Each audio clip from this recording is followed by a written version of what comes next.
हमारे साथ जुड़ रहे हैं कानून मंत्री रविशंकर प्रसाद। इनसे अब से थोड़ी देर पहले मैंने बात की है। रविशंकर प्रसाद जी, आपका न्यूज नेशन पर बहुत बहुत स्वागत है। सबसे पहले न्यूज नेशन की तरफ से बहुत बहुत बधाई, क्योंकि आप एक बड़ी कैंपेन लेके 2016 से चले थे।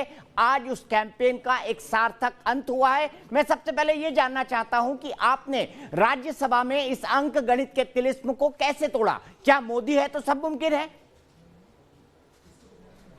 देखिए, पहले तो दीपक जी बहुत बहुत धन्यवाद। आज का दिन, बधाई मेरी बात कम, आज का दिन हिंदुस्तान की खवातीन, मुस्लिम समाज की बेटियां, सायरा बानो, इशरत जहां, इनके अभिनंदन का दिन है, उनके बधाई का दिन है। उनकी लड़ाई के साथ हम खड़े थे। हाँ, हमारे प्रधानमंत्री मोदी जी ने भी बहुत हिम्मत दिलाई हम लोगों को, खड़े हो जाओ उनके साथ। और राज्यसभा का हमें डर दिखाया जाता था, हम रोक देंगे। आज वो डर खत्म हुआ और आज हम राज्यसभा से भी जीत गए। ये कानून बना, ये बड़ी बात है। कानून बड़ा, ये बड़ी बात है। लेकिन आपने ये नहीं बताया कि अंक गणित का तिलिस्म आपने कैसे तोड़ा। लेकिन हम बताते हैं कि राज्यसभा में ये अंक गणित कहता क्या है। राज्यसभा में मौजूदा वक्त में कुल 241 सदस्य हैं। कैसे टूटी विपक्ष की दीवार, ये हम आपको बता रहे हैं। 241 सदस्यों में से जो वोटिंग करने वाले आज के सदस्य थे वो थे 183, समर्थन में थे 99, विरोध में थे 87, वॉकआउट किया या एब्सेंट रहे 27 लोग। और इन्होंने इस पूरे के पूरे आंकड़े को बदल दिया। अगर विरोध, वॉकआउट और एब्सेंट वाले लोग साथ हो जाते तो फिर ये 3 तलाक बिल गिर जाता। 27 सांसद जिन्होंने खेल बिगाड़ा, मैं आपको समझाता हूं एक एक करके। या तो इन्होंने वॉकआउट किया या ये लोग एब्सेंट रहे। कांग्रेस के भी 5 सांसद थे, जिनमें से 4 एब्सेंट रहे। और संजय सिंह, जो कि अमेठी से हैं, राज्यसभा के सांसद थे असम से, उन्होंने आज कांग्रेस पार्टी छोड़ दी और भारतीय जनता पार्टी का कल वो दामन थामेंगे। इसी तरह समाजवादी पार्टी बिल का मुखर विरोध कर रही थी, लेकिन उन्होंने वॉकआउट किया। बीएसपी वॉकआउट किया, डीएमके वॉकआउट किया, टीआरएस वॉकआउट किया, टीएमसी वॉकआउट किया, एनसीपी के 2 सदस्य। अब किसी को नहीं पता कि इन्होंने वॉकआउट किया, ये क्या किया। शरद पवार, बड़े नेता एनसीपी के राष्ट्रीय अध्यक्ष, और प्रफुल्ल पटेल, पूर्व केंद्रीय मंत्री, दोनों इस 3 तलाक बिल में कहीं राज्यसभा के अंदर वोटिंग के वक्त दिखाई नहीं दिए। पीडीपी के 2 सदस्यों ने वोटिंग के अंदर हिस्सा नहीं लिया और अदर्स के 1 ने। इस तरह से ये 27 सदस्यों को मैनेज किया गया राज्यसभा के अंदर। और उसके बाद सरकार ने 3 तलाक बिल को ऐतिहासिक मंजूरी राज्यसभा से दिला दी। अब भारत के अंदर 3 तलाक, एक साथ ट्रिपल तलाक, जिसे तलाक बिद्दत भी कहा जाता है, उसको बैन कर दिया है संसद ने कानून बनाकर। अब हम सीधे से एक बार फिर से रविशंकर जी के पास चलते हैं, क्योंकि उनसे बातचीत हमारी लगातार चल रही थी। रविशंकर जी, मैं आपसे यह जानना चाहता हूं कि एक मामला राजीव गांधी के समय पे हुआ था, शाहबानो का। वो भी एक लैंडमार्क था। पार्लियामेंट ने जब सुप्रीम कोर्ट के फैसले को बदला था। और अब एक डिसीजन हुआ है सायरा बानो के मामले में, जिसमें तलाक बिद्दत यानी 3 तलाक को बैन किया गया है। आप तब की राजनीति और अब की राजनीति में क्या अंतर पाते हैं? आपने अच्छा सवाल किया दीपक चौरसिया जी। 1986 में राजीव गांधी इस मुल्क के वजीर आजम थे, प्रधानमंत्री, 400 majority, young handsome prime minister. मुझको भी लगता है बदलाव करेंगे। 2 दिन हमारे आरिफ मोहम्मद खान ने भाषण दिया, तीसरे ने कहा बैक ऑफ।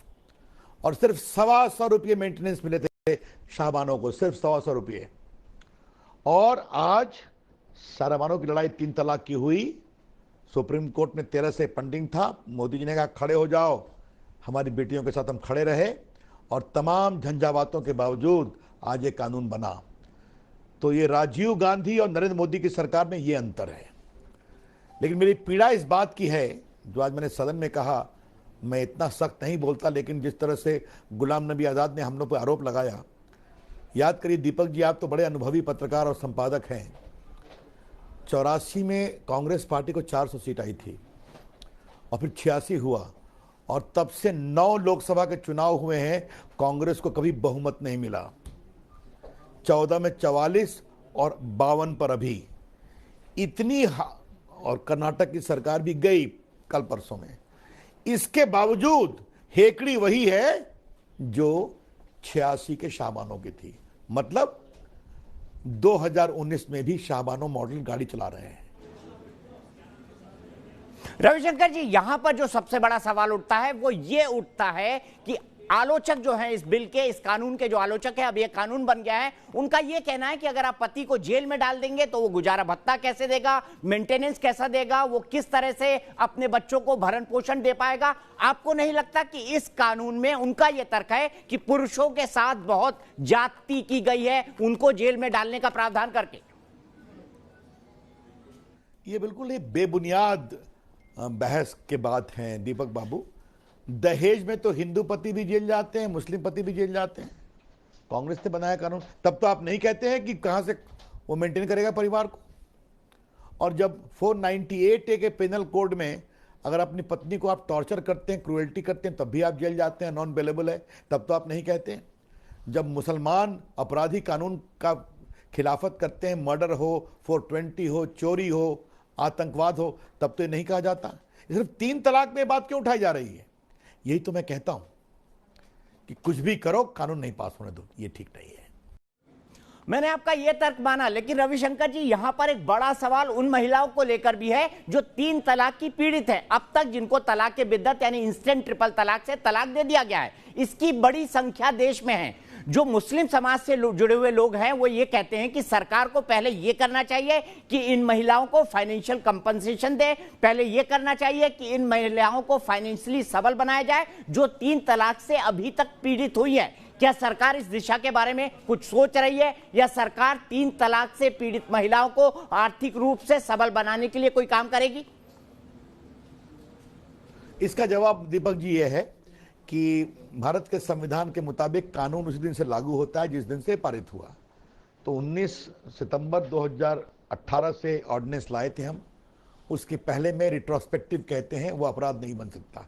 लेकिन ये देखना पड़ेगा, एग्जामिन करना पड़ेगा कि जो 3 तलाक भले ही पहले कहा हो, पीड़ा तो उसकी आज भी चल रही है। तो आज में ये कानून कितना लागू होगा इसको एग्जामिन करेंगे। आपने एक बात कही है, हमारी सरकार इस मुल्क की बेटियों के साथ खड़ी है और खड़ी रहेगी। आज का दिन ऐतिहासिक है। आज के दिन हमारे मोदी जी, प्रधानमंत्री जी के साहस और लीडरशिप का सम्मान, और आज के दिन वो सायरा बानो और बाकी जो बेटियों ने संघर्ष किया है उनका भी बहुत अभिनंदन। बहुत बहुत शुक्रिया रविशंकर प्रसाद जी, न्यूज नेशन से जुड़ने के लिए, तमाम बातें करने के लिए। रविशंकर जी का कहना है कि इस कानून के लागू होने के बाद उन लोगों पर भी विचार किया जा सकता है जो 3 तलाक से पीड़ित है।